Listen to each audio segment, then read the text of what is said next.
Menteri Sosial Saifullah Yusuf menghadiri peringatan Hari Disabilitas Internasional yang digelar di kawasan Jakarta Selatan. Mensos menyebut Presiden Prabowo Subianto sangat berpihak terhadap penyandang disabilitas dan juga konsisten memperjuangkan hak dan pemberdayaan penyandang disabilitas.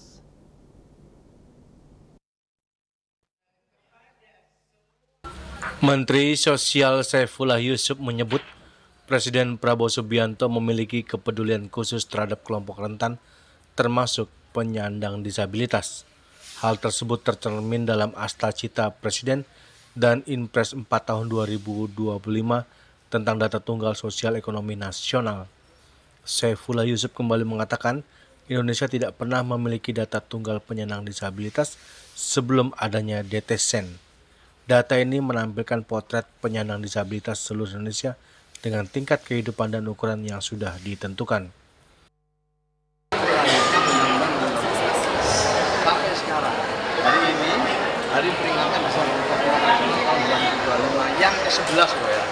Yang ke-11 berarti persis kita tahun berapa? 2014 sudah secara rutin menyelenggarakan peringatan dari disabilitas ini, sekaligus beliau mengundang seluruh organisasi penyandang disabilitas yang telah mengikuti proses pemberdayaan. Maka acara ini tidak hanya seremoni, tapi juga ditampilkan karya-karya penyandang disabilitas yang kita tahu setiap tahun itu terus meningkat kualitas. Satu ya, saya sekali lagi menunjukkan kita perlu mitra-mitra yang serta ormas-ormas yang lain. Yang kedua, Presiden Prabowo di dalam Akta Citanya jelas betapa beliau peduli dan membela kepentingan kelompok rentan.